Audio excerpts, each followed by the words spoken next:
മറ്റൊരു പാർട്ടിയിൽ നിന്നും വന്ന് ഇന്ത്യൻ നാഷണൽ കോൺഗ്രസിൽ അംഗത്വം സ്വീകരിച്ച് കോൺഗ്രസ് മെമ്പറാവുകയും തുടർന്ന് ഇക്കഴിഞ്ഞ തദ്ദേശ തെരഞ്ഞെടുപ്പിൽ പാർട്ടി സ്ഥാനാർത്ഥിയെ മത്സരിച്ച് ഉജ്ജ്വല വിജയം കൈവരിക്കുകയും ചെയ്ത ശ്രീനാദേവി കുഞ്ഞമ്മ ഈ വർത്തമാന കാലഘട്ടത്തിൽ ഏറെ ശ്രദ്ധേയമായത് നിലപാടുകളുടെ പേരിലാണ്. ശ്രീ രാഹുൽ മാങ്കൂട്ടം MLA-യുമായി ഉണ്ടായ വിവാദങ്ങളിലെ വൈരുദ്ധ്യം ചൂണ്ടിക്കാണിച്ച് മലയാളിയുടെ ചിന്താശേഷിയെ ചോദ്യമുനയിൽ നിർത്തിയ ശ്രീനാദേവി കുഞ്ഞമ്മയാണ് നമ്മോട് സംസാരിക്കാൻ എത്തിയിരിക്കുന്നത്. നമസ്തേ. നമസ്തേ. പ്രാദേശികമായി മാത്രം അറിയപ്പെട്ടിരുന്ന ഒരാൾ ഒരു സുപ്രഭാതത്തിൽ കേരളത്തിൻ്റെ പ്രിയങ്കരിയായി തീരുകയാണ്. ശ്രീ രാഹുൽ മാങ്കൂട്ടത്തിൻ്റെ പേര് പറയാൻ പോലും ജനം മടിച്ചു നിന്നപ്പോൾ തൻ്റെ വ്യക്തമായ ന്യായമായ ചോദ്യം തുറന്നു പറഞ്ഞ് മലയാളിയുടെ തുറന്ന ചർച്ചയ്ക്ക് വിട്ടുകൊടുക്കുകയും അതുവരെ മിണ്ടാൻ മടിച്ചവർ കൂട്ടത്തോടെ ചോദ്യങ്ങൾ ചോദിക്കാൻ തുടങ്ങുകയും അതുമൂലം പലരുടെയും കണ്ണ് തുറപ്പിക്കാൻ വരെ അത് കാരണമായി. ഇപ്പോൾ കാറ്റ് മാറി വീശി. സത്യത്തിൽ ആ മാറ്റത്തിൻ്റെ തുടക്കക്കാരി എന്ന നിലയിൽ ഇപ്പോൾ ശ്രീനാദേവി കുഞ്ഞമ്മയ്ക്ക് എന്താണ് തോന്നുന്നത്?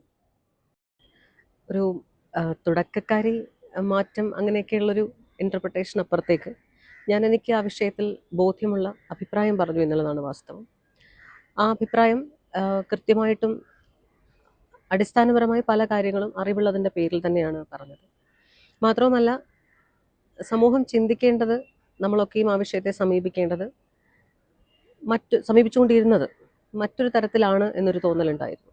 അപ്പം വാസ്തവങ്ങൾ പലതും അറിയാവുന്നതിൻ്റെ പേരിൽ പ്രതികരിച്ചു എന്ന് മാത്രമാണ് പറയാനുള്ളത്. ഇപ്പോഴും നിലവിൽ കേസ് മുന്നോട്ട് പോയിക്കൊണ്ടിരിക്കുകയാണ്.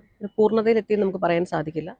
പക്ഷെ അപ്പോഴും ഇൻ്ററിമായിട്ട് കോടതിയുടെ ജഡ്ജ്മെൻറ്റ്സ് വരുമ്പോൾ ആ ജഡ്ജ്മെൻറ്റ്സ് ഒക്കെയും നമ്മളുടെ ആ അഭിപ്രായങ്ങളോട് യോജിക്കുന്നുണ്ട് എന്നുള്ളത് നിയമപരമായി തന്നെയാണ് ഈ വിഷയത്തെ ഞാൻ വ്യക്തിപരമായി അഭിമുഖീകരിച്ചതും അതിനെ പ്രതികരിച്ചതും മറുപടി പറഞ്ഞതും എന്നുള്ളതാണ് എനിക്ക് മനസ്സിലാവുന്നത്. അതുകൊണ്ട് കോടതി വിധികൾ, ഇൻ്ററിമായിട്ട് വരുന്ന ജഡ്ജ്മെൻറ്റ്സ് ഒക്കെ തന്നെ ആ ഒരു ചിന്ത ശരിയായിരുന്നു, അല്ലെങ്കിൽ പ്രതികരണം ശരിയായിരുന്നു എന്ന് തോന്നുന്ന തരത്തിലാണ്.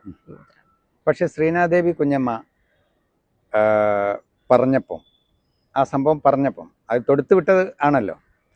സ്വന്തം പാർട്ടി പോലും ആ ഉറച്ച ശബ്ദത്തിന് മുന്നിൽ ഒന്ന് പരുങ്ങി അല്ലെങ്കിൽ പതറി എന്ന് പറയുന്നതാണ് ശരി. നമുക്കങ്ങനെയാണ് തോന്നിയത്, പ്രേക്ഷകൻ അങ്ങനെയാണ് തോന്നിയത്, എല്ലാവർക്കും. അത് ശരിയല്ലേ? അങ്ങനെ ഒരു ഇന്റർനാഷണൽ കോൺഗ്രസിനെ സംബന്ധിച്ച് പാർട്ടി ഈ വിഷയത്തിലെടുത്ത ഒരു രാഷ്ട്രീയ നിലപാടുണ്ട്. ഞാൻ പലതവണ ഈ വിഷയത്തിൽ പറഞ്ഞിട്ടുള്ളത് തന്നെയാണ്. അപ്പം പാർട്ടി ജനാധിപത്യപരമായി ജനങ്ങൾക്ക് വേണ്ടി പ്രവർത്തിക്കുന്ന ഒരു രാഷ്ട്രീയ പ്രസ്ഥാനം എന്നുള്ളതിൻ്റെ എല്ലാ ഉത്തരവാദിത്വവും ഉൾക്കൊണ്ടുകൊണ്ട് അങ്ങനെ ഒരു ആരോപണം വരുമ്പോൾ തന്നെ കൃത്യമായ നിലപാട്, ഒരു പക്ഷേ ഏറ്റവും കടുത്ത നിലപാട് തന്നെ പാർട്ടി സ്വീകരിച്ചു. ജനങ്ങൾക്ക് മുന്നിൽ ഇന്റർനാഷണൽ കോൺഗ്രസ് എടുത്ത നിലപാട് പൂർണ്ണമായും ശരി തന്നെയാണ്. പാർട്ടി നേതൃത്വത്തിന് അത്തരത്തിൽ തെറ്റുപറ്റി എന്നുള്ളൊരു അഭിപ്രായവും എനിക്കില്ല. അപ്പോൾ അതുകൊണ്ട് ഈ പ്രതികരണത്തിൽ പാർട്ടിക്ക് ഒരു പക്ഷേ ഒരു ചിന്തയുണ്ടായി അല്ലെങ്കിൽ മറ്റൊരു തരത്തിൽ ഞെട്ടലുണ്ടായി എന്നുള്ള പ്രയോഗങ്ങൾക്കൊന്നും വലിയ പ്രസക്തി ഉണ്ടെന്ന് ഞാൻ വിശ്വസിക്കുന്നില്ല. ഇന്ത്യൻ നാഷണൽ കോൺഗ്രസ് എന്ന പാർട്ടി ജനാധിപത്യപരമായിട്ട് എത്രത്തോളം സ്വാതന്ത്ര്യമുള്ള ഇടമാണ് എന്ന് കഴിഞ്ഞ കുറച്ച് നാളുകളായി തന്നെ ഞാൻ മനസ്സിലാക്കി കഴിഞ്ഞു. ഒരു അഭിപ്രായം പറയുന്നതിനെ അഭിപ്രായമായി ഉൾക്കൊള്ളുവാനുള്ള ആ ഒരു വിശാലമായ രാഷ്ട്രീയ ബോധ്യം ഉണ്ട്. നമ്മൾ ചില സിനിമകളിലൊക്കെ ഉൾപാർട്ടി ജനാധിപത്യം എന്നൊക്കെ പറയുമ്പോൾ ഉൾപാർട്ടിയിൽ പോയിട്ട് ഒരു തരത്തിലുമുള്ള ഒരു കോണറിൽ പോലും ജനാധിപത്യ ബോധമില്ലാത്ത ഒരു സംവിധാനത്തിൽ വല്ലാതെ വീർപ്പുമുട്ടിയ എന്നെ സംബന്ധിച്ച് ഇത്തരത്തിൽ അഭിപ്രായ സ്വാതന്ത്ര്യമുള്ള ഒരു പ്രസ്ഥാനത്തിലേക്ക് കടന്നു വരാൻ സാധിച്ചു എന്നും ആ അഭിപ്രായ സ്വാതന്ത്ര്യത്തെ വിനിയോഗിക്കുമ്പോൾ തീർച്ചയായിട്ടും ഒരു വിശദീകരണം ഒരിക്കൽ ചോദിച്ചിരുന്നു എങ്കിൽ പോലും ആ വിശദീകരണം ശരിയായ രീതിയിൽ നൽകുകയും ആ വിശദീകരണത്തിന് തൃപ്തിപ്പെടുകയും അത് ബോധ്യപ്പെടുകയും ചെയ്ത പ്രസ്ഥാനമാണ് ഇന്ത്യൻ നാഷണൽ കോൺഗ്രസ്. അതുകൊണ്ട് പാർട്ടിയുടെ ചട്ടക്കൂടുകൾക്കപ്പുറത്തേക്കോ അല്ലെങ്കിൽ പാർട്ടിയുടെ അഭിപ്രായങ്ങൾക്കപ്പുറത്തേക്കോ ഞാൻ സഞ്ചരിച്ചിട്ടില്ല. ഈ നിമിഷവും പാർട്ടിയുടെ അഭിപ്രായത്തോട് പൂർണ്ണമായും യോജിച്ചുകൊണ്ടാണ്. ആദ്യം പ്രതികരിച്ചപ്പോഴും അങ്ങനെ തന്നെ യോജിച്ചുകൊണ്ടാണ്.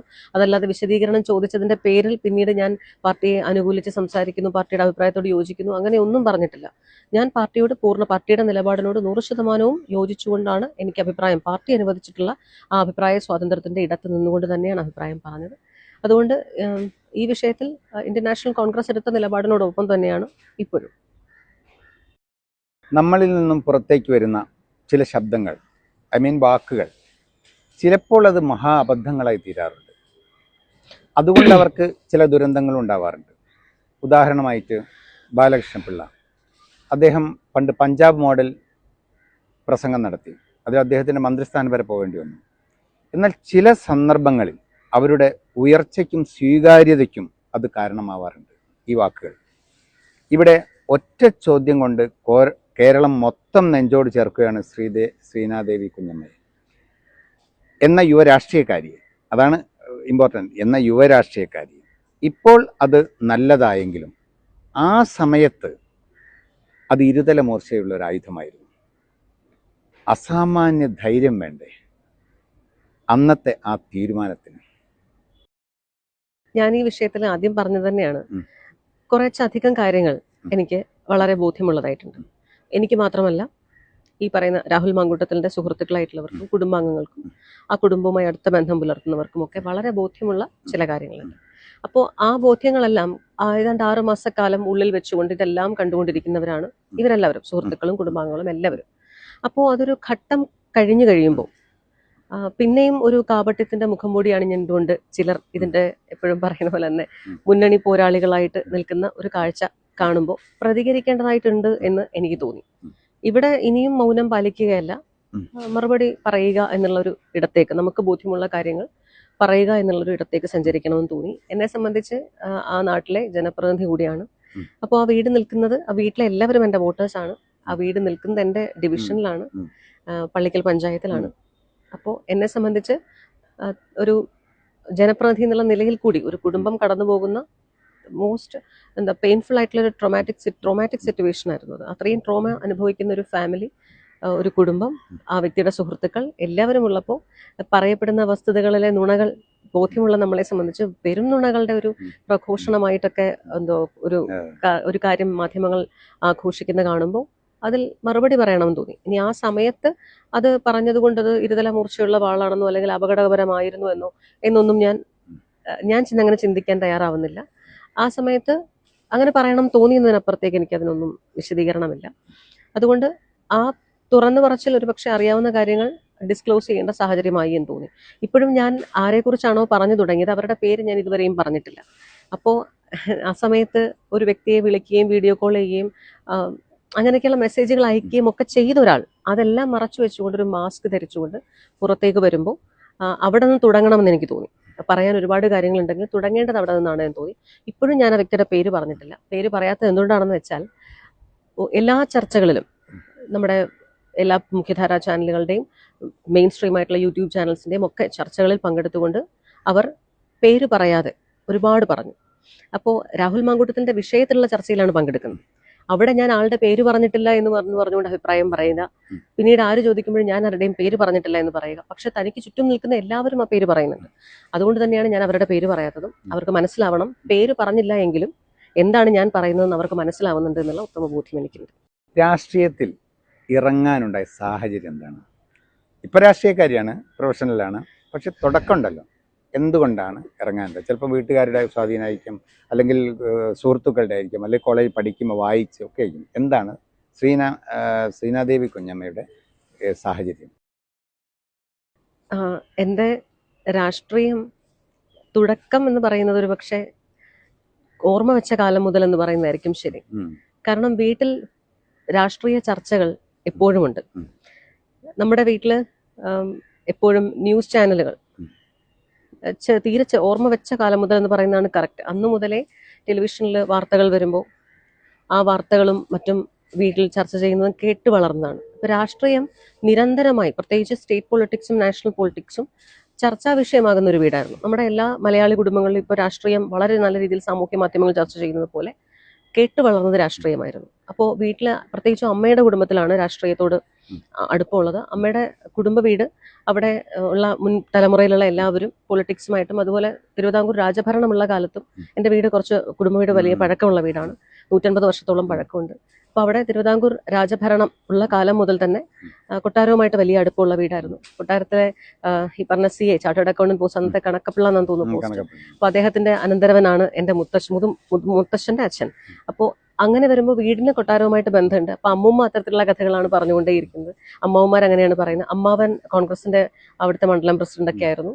അപ്പോൾ അങ്ങനെ അമ്മ പിന്നീട് പൊളിറ്റിക്സിൽ അധ്യാപികയായിരുന്നു. അധ്യാപക സംഘടനയുടെ സംസ്ഥാന വൈസ് ചെയർപേഴ്സൺ വരെ ആയിട്ടുണ്ട്, ജില്ലാ ഭാരവാഹിയൊക്കെ ആയിട്ടുണ്ട്. അപ്പോൾ അങ്ങനെ വീട്ടിൽ പൊളിറ്റിക്സ് എപ്പോഴും ഉണ്ട്. പൊളിറ്റിക്സിൽ നിന്ന് അകന്നൊരു ജീവിതം എനിക്ക് ഒരിക്കലും ഉണ്ടായിട്ടില്ല. പഠിച്ച കോളേജിനെ സംബന്ധിച്ച് അത് അവിടെ പൊളിറ്റിക്സ് അലൗഡ് ആയിരുന്നില്ല. എന്നിരുന്നാലും നമുക്ക് രാഷ്ട്രീയമുണ്ട്, നമ്മുടെ രാഷ്ട്രീയം നമ്മൾ പറയുന്നുണ്ട്. ആ രാഷ്ട്രീയമുണ്ട് എന്നതിനപ്പുറത്തേക്ക് സംഘടനാപരമായിട്ടുള്ള ഒന്നും തന്നെ കോളേജിന്റെ ക്യാമ്പസിനകത്ത് അലൗഡ് ആയിരുന്നില്ല. എന്നിരുന്നാലും അതിന് പുറത്തുള്ള ചെറിയ തോതിൽ ഒക്കെ ആക്റ്റീവായിട്ട് ഇടപെട്ടിരുന്നു. പക്ഷെ രാഷ്ട്രീയം പറയുന്ന, ചർച്ച ചെയ്യുന്ന, പ്രസംഗിക്കുന്ന വേദികളിലും ഇടങ്ങളിലും എല്ലാം തന്നെ സജീവമായിട്ടുണ്ടായിരുന്നു. പിന്നെ UPSC പ്രിപ്പറേഷന്റെ ഭാഗമായിട്ടൊക്കെ പോകുമ്പോൾ നമുക്കൊരു ആക്റ്റീവ് പൊളിറ്റീഷ്യൻ അല്ലെങ്കിൽ പൊളിറ്റിക്സിൽ എപ്പോഴും ആക്റ്റീവ് ആവുക എന്ന് പറയുന്നത് സാധ്യമല്ല. മറ്റേതൊരു കോഴ്സ് പോലെയല്ല. ഒരു കോമ്പറ്റേറ്റീവ്, പ്രത്യേകിച്ച് UPSC പോലത്തെ ഒരു കോമ്പറ്റേറ്റീവ് എക്സാമിന് പ്രിപ്പയർ ചെയ്യുമ്പോൾ അതിൻ്റെതായിട്ടൊരു കുറവ് നമുക്ക് ഉണ്ടാവും. നമ്മളൊന്ന് മാറി നിൽക്കേണ്ടി വരും. പക്ഷെ എൻ്റെ ഭാഗത്ത് നിന്ന് നോക്കിയാൽ ഒരു പക്ഷേ ആ മാറി നിൽക്കലുകൾ ഞാൻ ഉണ്ടായിരുന്നില്ല. പിന്നെ എനിക്ക് സംഘടനാപരമായിട്ട് ഉള്ള ഏത് പ്രൊഫഷൻ ആണെങ്കിലും ഞാൻ വിശ്വസിക്കുന്നത് നമ്മളൊരു സംഘടനയിൽ കയറി ഇരുന്നിട്ട് കാര്യമില്ല.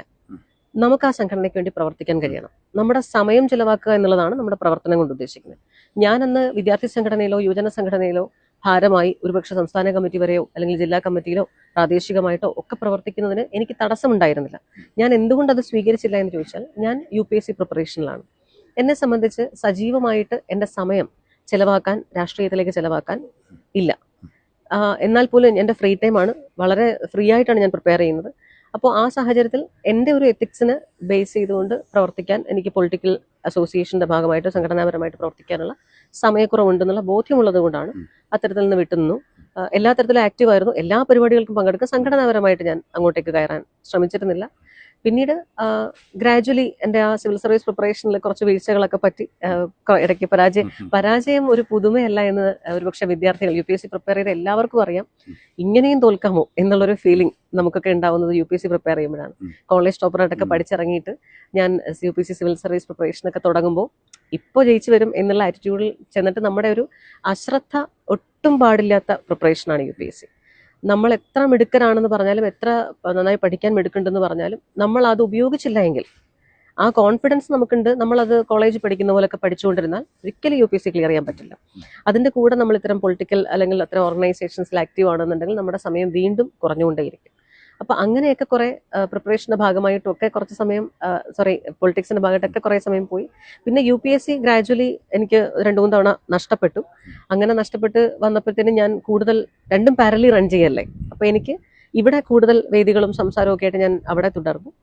ഗ്രാജുവൽ ഷിഫ്റ്റിംഗ് ആയിരുന്നു. അതൊരു ഒരു സഡൻ ഷിഫ്റ്റോ അല്ലെങ്കിൽ പെട്ടെന്നൊരു രാഷ്ട്രീയത്തിൽ എൻട്രിയോ അല്ല. ഞാനിതൊരു മിക്സിങ്, ഇരുവഴിയെ ഒരുമിച്ച് സഞ്ചരിച്ചു. ഒടുവിൽ ഒരു വഴിയായി മാറേണ്ടി വന്നു. അങ്ങനെ തൻ്റെ രാഷ്ട്രീയ ഭാവിയെക്കുറിച്ച്, പ്രത്യേകിച്ച് എന്തെല്ലാം ആയിത്തീരണമെന്ന് സ്വപ്നം കാണാറുണ്ടോ? ഐ മീൻ, ഞാൻ പഠിക്കുന്ന സമയത്ത് എനിക്കൊരു ഫിലിം ഡയറക്ടർ ആവണം എന്നായിരുന്നു എൻ്റെ സ്വപ്നം. ആ സ്വപ്നം ഞാൻ യാഥാർത്ഥ്യമാക്കി. ടീച്ചറാണ്, 29 കൊല്ലം ടീച്ചറായി വർക്ക് ചെയ്തെങ്കിൽ പോലും ഞാൻ അതിൻ്റെ ഇടയിൽ സിനിമ ചെയ്തു. അതേപോലെ തൻ്റെ ഭാവിയെക്കുറിച്ച് എന്തെല്ലാം സ്വപ്നം കാണാറുണ്ട്? സ്വപ്നങ്ങൾ എല്ലാവർക്കും ഉള്ളതുപോലെ തന്നെ എനിക്കും സ്വപ്നങ്ങളും ആഗ്രഹങ്ങളും ഒക്കെ ഉണ്ടായിരുന്നു. പഠിച്ച കാലം മുതൽ, സ്കൂൾ ടൈം മുതൽ UPSC ക്ലിയർ ചെയ്യണം എന്നുള്ളതായിരുന്നു നമ്മുടെ ജീവിത ലക്ഷ്യം തന്നെ. അതായിരുന്നു. അതിനെ തുടർന്നാണ് കോളേജിനോടൊപ്പം ഫൈനൽ ഇയർ ആയപ്പോൾ തന്നെ ഞാനൊരു കേരള ലോ അക്കാഡമിയിൽ, നമ്മുടെ സ്റ്റേറ്റ് സിവിൽ സർവീസ് അക്കാഡമിയിൽ പഠിക്കുന്നുണ്ടായിരുന്നു. അങ്ങനെ പഠിച്ചു. ശേഷം ഇമ്മീഡിയറ്റ്ലി ചെന്നൈയിലേക്ക് പഠിക്കാനായിട്ട് പോയി. അതിനുശേഷം ട്രിവാൻഡ്രത്തേക്ക് വന്നു. ഒടുവിൽ നല്ല രീതിയിൽ പ്രിപ്പയർ ചെയ്തിട്ടും ക്ലിയർ ആവുന്നില്ല ഘട്ടം വന്നപ്പോൾ ഏറ്റവും അവസാനം ഡൽഹിയിൽ പോയി. അങ്ങനെയൊക്കെ പഠിച്ച് വന്നു. പഠനത്തിൻ്റെ എല്ലാ സമയത്തും ഞാൻ മനസ്സിലാക്കിയിട്ടുള്ളൊരു കാര്യം, നമ്മൾ പഠിക്കുമ്പോൾ നമ്മുടെ അധ്യാപകർ പറയും, നിങ്ങൾ നന്നായി പ്രിപ്പയർ ചെയ്യുക. നന്നായി പ്രിപ്പയർ ചെയ്തില്ല എങ്കിൽ നിങ്ങൾക്ക് ഈ സിവിൽ സർവീസ് പ്രിപ്പറേഷൻ ഇത്രയും ചിലവാക്കുന്ന സമയവും വെറുതെയാണ്. നിങ്ങൾക്ക് ക്രാക്ക് ചെയ്യാൻ സാധിച്ചില്ല എങ്കിൽ ഏതെങ്കിലും ഒരു സർവീസിന് വേണ്ടി ശ്രമിക്കരുത് എന്നിങ്ങനെയുള്ള കുറേ അഡ്വൈസസ് വരും. അപ്പോൾ അതിനിടയിൽ ഏറ്റവും എനിക്ക് മനോഹരമായി തോന്നിയ ഒരു വാചകം, ഇന്നത് മനോഹരമാണ്, അന്നത് വലിയ മാനസികമായി ബുദ്ധിമുട്ടിച്ചൊരു വാചകമാണ്. നിങ്ങൾ എത്ര പഠിച്ചാലും, എത്ര പ്രിപ്പയർ ചെയ്താലും, ഒരു പക്ഷെ നിങ്ങൾ ക്ലിയർ ചെയ്തില്ല എങ്കിലും that will be an asset for you. നിങ്ങൾക്ക് ഈ പഠിച്ചതൊന്നും വെറുതെ ആവില്ല എന്ന്. ഒരുപക്ഷെ നമുക്ക് ഭാരതത്തെ അറിയുവാനും ലോകത്തെ അറിയുവാനും ഒരുപാട് കാര്യങ്ങൾ മനസ്സിലാക്കുവാനും ആ ഒരു പഠനകാലം എന്നെ സഹായിച്ചു എന്ന് വേണം പറയാൻ. അതിൻ്റെ കൂടെ പൊളിറ്റിക്കൽ ആയിട്ടുള്ള ഇടപെടലുകളും രാഷ്ട്രീയപരമായും സാമൂഹ്യപരമായിട്ടും ഒക്കെ ഇടപെടുന്നതും എൻവയോൺമെൻറ്റൽ ബേസ്ഡ് ആയിട്ടുള്ള ചില ഓർഗനൈസേഷൻസിൻ്റെ ഭാഗമായി പ്രവർത്തിച്ചതും, അങ്ങനെ പൊതുവിൽ ജീവിതം ഒരു പഠനത്തിൻ്റെ ജീവിതം പഠിക്കുകയും സമൂഹത്തെ പഠിക്കുകയും ചെയ്തുകൊണ്ടിരുന്ന ഒരു സുദീർഘമായ 4 വർഷം. അത് നല്ല ദൈർഘ്യമുണ്ടെന്ന് തന്നെ പറയേണ്ടി വരും. ആ കാലം എനിക്കുണ്ടായിരുന്നു. അപ്പോൾ എല്ലാ തരത്തിലും ഇപ്പോൾ നമ്മൾ ഓരോ കാലഘട്ടത്തിലും ജീവിക്കുമ്പോൾ ആ കാലഘട്ടം എങ്ങനെ കടന്നു പോകുന്നു എന്ന് നമുക്കറിയില്ല. നമുക്ക് ആ കാലം എന്താണ് നമ്മളിൽ സമ്മാനിച്ചതെന്നോ നമ്മളിൽ എന്ത് മാറ്റം വരുത്തിയെന്നോ നമുക്കറിയില്ല. പക്ഷെ ആ കാലത്തിന് ശേഷം നമ്മളൊന്ന് തിരിഞ്ഞു നോക്കുമ്പോൾ, അല്ലെങ്കിൽ നമ്മൾ തിരിഞ്ഞു നോക്കണ്ട, നമ്മൾ ആ കാലഘട്ടം കടന്നു കഴിയുമ്പോൾ നമുക്ക് എപ്പോഴെങ്കിലുമൊക്കെ അനുഭവപ്പെടും, ഓക്കെ, കഴിഞ്ഞ കുറച്ച് വർഷങ്ങൾ എന്നിൽ എന്തൊക്കെയോ സമ്മാനിച്ചു എന്നൊരു ചിന്ത ഉണ്ടാവും. അപ്പോൾ എന്നെ സംബന്ധിച്ച് അങ്ങനെ ഒരു കാലഘട്ടമാണ് കഴിഞ്ഞു പോയതൊക്കെ. വളരെ പഠിച്ച ഉടനെ ഈ പറഞ്ഞ കോളേജ് ടോപ്പറായിട്ടൊക്കെ പഠിച്ചിറങ്ങി വലിയ നല്ല രീതിയിലേക്ക് ജോലിയിലേക്കൊക്കെ വരുന്നത് പ്രതീക്ഷിച്ചുകൊണ്ടിരിക്കുന്ന സുഹൃത്തുക്കളും വീട്ടുകാരും ഒക്കെ ഉള്ളപ്പോൾ അത് സിവിൽ സർവീസ് എന്നല്ല, ഒരു നല്ല പൊസിഷനിലേക്ക് വരും എന്നുള്ളത് വിചാരിച്ചിരിക്കുമ്പോൾ എങ്ങും എത്താതെ എങ്ങോട്ടേക്കെന്നറിയാത്തൊരു സഞ്ചാരം പോലെ സഞ്ചരിക്കേണ്ടി വരിക. അവിടെയൊക്കെയും പല പല പ്രൊഫഷനുകളിലേക്ക് പരീക്ഷിച്ചു നോക്കുക. ഒരിടത്ത് ഞാനൊരു ഒരു ജോലിയിലേക്ക് ചെന്ന് ഒഫീഷ്യൽ വർക്കിലേക്ക് എങ്ങും ഇരുന്നിട്ടില്ല. കാരണം പഠനം, പൊതുപ്രവർത്തനം, ചില സംഘടനകളുമായി ചേർന്ന് പ്രവർത്തിക്കുക, ഫ്രീലാൻസറായിട്ട് ചില കൾച്ചറൽ പ്രോഗ്രാംസിൻ്റെ ആങ്കറായിട്ട്, അല്ലാതെ എല്ലാ പ്രോഗ്രാംസിൻ്റെ അല്ല, സാംസ്കാരികപരമായിട്ടുള്ള പ്രോഗ്രാംസ്, പോയട്രി ഫെസ്റ്റിവൽസ് അല്ലെങ്കിൽ കൾച്ചറൽ ഫെസ്റ്റിവൽസ്, അത്തരത്തിലുള്ള പ്രോഗ്രാംസിൻ്റെ ആങ്കറായിട്ട് പ്രവർത്തിക്കുക. എൻ്റെ ഇഷ്ടങ്ങളോട് യോജിച്ച് നിൽക്കുന്ന എല്ലാ ഇടങ്ങളിലൂടെയും സഞ്ചരിച്ചു. അപ്പോൾ ആ സഞ്ചാരപഥത്തിലൊക്കെയും ഓരോ സമയത്ത് നമ്മളുടെ സ്വപ്നങ്ങൾ വലിയ രീതിയിൽ ഞാൻ UPSC ക്ലിയർ ചെയ്യാൻ ആഗ്രഹിച്ചിരുന്നു. അതുകൊണ്ട് തന്നെ അത് സാധ്യമാകാത്തൊരു ഘട്ടം വന്നപ്പോഴത്തേക്കും വലിയ വിഷമവും മാനസിക സമ്മർദ്ദവും ഒക്കെ ഉണ്ടായിരുന്നു. അപ്പോൾ അതിനെയൊക്കെ ഗ്രാജുവലി ഷിഫ്റ്റ് ആയിരുന്നു നമ്മുടെ പൊളിറ്റിക്സിലേക്ക് എൻ്റർ ചെയ്തപ്പോൾ ആ ഒരു ഷിഫ്റ്റിംഗ് ഉണ്ടായി. And that was good actually. പിന്നെ സമ്മിശ്രമായി തന്നെ ജീവിതം ഇപ്പോഴും ഒരു സ്വപ്നം കണ്ട് പൂർത്തിയായി എന്നൊരു അഭിപ്രായം എനിക്കില്ല. സ്വപ്നങ്ങൾ അത് തുടർന്നുകൊണ്ടേയിരിക്കും, ആഗ്രഹങ്ങൾക്കും അവസാനം ഉണ്ടാവില്ല. എനിക്ക് പൊളിറ്റിക്സ് ആയപ്പോൾ പിന്നെ പറയാനുള്ളത്, ഞാനിപ്പോൾ ആലോചിക്കായിരുന്നു, 5 വർഷം എത്ര പെട്ടെന്നാണ് കടന്നുപോയതെന്ന് ചിലപ്പോഴൊക്കെ തോന്നും. ഇപ്പം എനിക്ക് തോന്നുന്നത് പൊതുപ്രവർത്തകർക്ക്, രാഷ്ട്രീയക്കാർക്ക് പ്രത്യേകിച്ചും, ഒരിക്കൽ ജനപ്രതിനിധി ആയിക്കഴിഞ്ഞാൽ, അല്ലെങ്കിൽ പൊതുപ്രവർത്തകരെ സംബന്ധിച്ച് 5 വർഷമാണ് നമ്മുടെ ഒരു പിറന്നാൾ എന്ന് പറയേണ്ടി വരും. ഒരു വർഷം പോകുന്ന ഒരു പിറന്നാൾ, ഒരു വർഷം എന്ന് നമ്മൾ വിചാരിക്കുന്ന സ്ഥലത്ത് ജനപ്രതിനിധികൾക്ക്, അല്ലെ രാഷ്ട്രീയക്കാർക്ക്, പൊതുപ്രവർത്തകർക്ക് ഈ 5 വർഷമാണ്. ഞാൻ ആലോചിക്കും, അങ്ങനെ എത്ര 5 വർഷത്തിനുണ്ട് ഒരു മനുഷ്യായുസ്? ഒന്നിനുമില്ല. അപ്പോൾ ലേറ്റ് 20s, മിഡ് 20s ശേഷമാണ് ഞാൻ ഫസ്റ്റ് ടൈം ജില്ലാ പഞ്ചായത്ത് മെമ്പർ ആവുന്നത്. അപ്പോൾ അതിനുശേഷം 5 വർഷം 30s എൻ്റർ ചെയ്തു. അപ്പോഴത്തേനും ഇനി ഇത് പൂർത്തിയാകുമ്പോഴത്തേന് എബൌട്ട് 40s എന്ന് പറയുന്ന ഒരു സ്റ്റേജിലേക്ക് അത്രയും എത്തില്ല, എന്നാൽ പോലും അത്രയും എത്തേണ്ട ഒരു സാഹചര്യം ഉണ്ടാവും. അപ്പോൾ ഈ 5 വർഷം കൊണ്ട് ഇനി എത്ര 5 വർഷങ്ങൾക്കൊണ്ടൊരു മനുഷ്യായുസ്? അങ്ങനെ പോകുമ്പോൾ രാഷ്ട്രീയപരമായിട്ടുള്ള സ്വപ്നങ്ങൾക്കല്ല, മറിച്ച് ഇപ്പോൾ ഞാൻ സ്വപ്നം കാണുന്നത് പൊളിറ്റിക്സിന് ശേഷം എന്ത് എന്നുള്ളതാണ് ഇപ്പോൾ എൻ്റെ സ്വപ്നം. പൊളിറ്റിക്സിൽ എന്ത് നേടണമെന്നല്ല. ഞാനൊരു 50-60 ഇയേഴ്സ് ആകുമ്പോൾ what I wish to do in my life എന്നാണ്. അതിൽ ഞാൻ ഉറപ്പായി ഇപ്പോൾ ഞാനത് ഡിസ്ക്ലോസ് ചെയ്യാൻ ആഗ്രഹിക്കുന്നില്ല. ഒരിക്കലും പൊളിറ്റിക്സ് അല്ല, ഒരിക്കലുമല്ല. Entirely different. എനിക്ക് തോന്നുന്നു ആ ജീവിതത്തെക്കുറിച്ചാണ് ഇപ്പോൾ ഞാൻ പ്ലാൻ ചെയ്യുന്നത്. കാരണം ഇതുവരെയും ജീവിതം പ്ലാൻ ചെയ്തതുപോലെ പോയി എന്നൊരു അഭിപ്രായം എനിക്കില്ല.